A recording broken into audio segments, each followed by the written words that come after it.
આટકોટમાં આવેલ ઘનશ્યામનગર સોમનાથ અને અન્ય સોસાયટીમાં પાણીના કાયમી નિકાલ માટે ગટર વ્યવસ્થા કરાવી આપવા અંગે તેમજ ગઢ પાસે આવેલા કચરાના ગજ હટાવી લેવાની માંગણી સાથે લેખિતમાં રજૂઆત કરાઈ.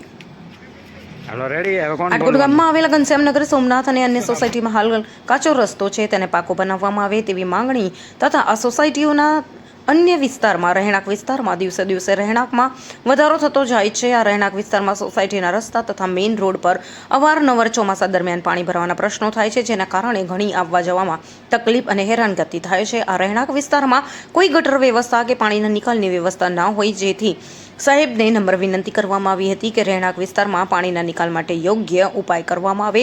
ગઢ પાસે કચરાના ગજ ખડકાયેલા છે, તે ઉપાડી લેવામાં આવે તેમજ અહીં ફરી કચરો ના થાય તે માટે અહીં સીસીટીવી કેમેરા મૂકવામાં આવે અને કચરો નાખનાર સામે દંડ અને કડક કાર્યવાહી કરવામાં આવે તેવી માંગણી સાથે અનેક લેખિતમાં રજૂઆતો કરવામાં આવી.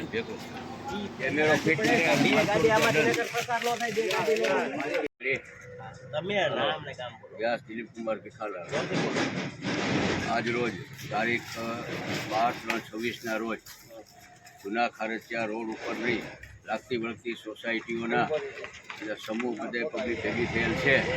એમાં વિકટ 3 પ્રશ્ન છે કે જે ગેટની પાછળ જે આપણે વિડીયો ઉતારેલ છે અને જાહેર કરેલ છે અને મૌખિક રજૂઆતો કરેલ છે કે ભાઈ આ કચરો ભરો, અહીં ઢોર ઢાકર અહીંયા બૈરા નીકળી શકતા નથી, નાના બાળકો જઈ શકતા નથી, ગંદકીવાળો છે અને ગામના જે લોકલ સફાઈ કામદારો છે એ લોકો એના ટેમ્પા અહીંયા ઠલવે છે. એ ટેમ્પા ઠેલવા પછી પાછા ભલે પંચાયત એની નિરાકરણ કરે, પણ એ લોકો અહીંયા ટ્રેક્ટર લઈ આવે, જેસીબી લઈ આવે, એ ભરે એ ખર્ચો કોની ઉપર? સફાઈ કામદારને આપણે જે પૈસા આપીએ છીએ સફાઈના, તો એ લોકો અહીંયા નાખે છે. બીજા લાગતા વળગતા માણસો સમજાય સીરીએ ગલીએ ભલે ટ્રેક્ટરનું આયોજન કરેલું છે, એમાં કોઈ ના નથી, પણ કોઈ છતાંય માણસો અહીંયા નાખે છે. આની અંદર મરેલા જીવ જંતુ, આ રોગચાળો થાય, આ નજર સામે બધી છે પ્રત્યક્ષ. આના માટે નિરાકરણ કરવા માટે આજરોજ અમે પંચાયતને આવેદનપત્ર આપીએ છીએ અને ધાર્મિક સ્થળ સ્વામી મંદિર બાજુમાં બૈરાઓનું આવેલું છે અને આ જાહેર રસ્તો છે. 5 સોસાયટીની પબ્લિક અહીંયા રહે છે. કોઈ બીમાર પડે હાજામાજા છે, જવાબદારી કોની? અનેક વખત રજૂઆત કરી છે મૌખિક. આજે અમે લેખિતમાં રજૂઆત કરીએ છીએ અને આનાથી આગળ પછી એમ જે મામલતદારશ્રી કે ટીડીઓ અગર એવું લાગશે તો ગાંધીનગર લગી પણ અમે પહોંચવા માટે તૈયારી કરી રહ્યા છીએ.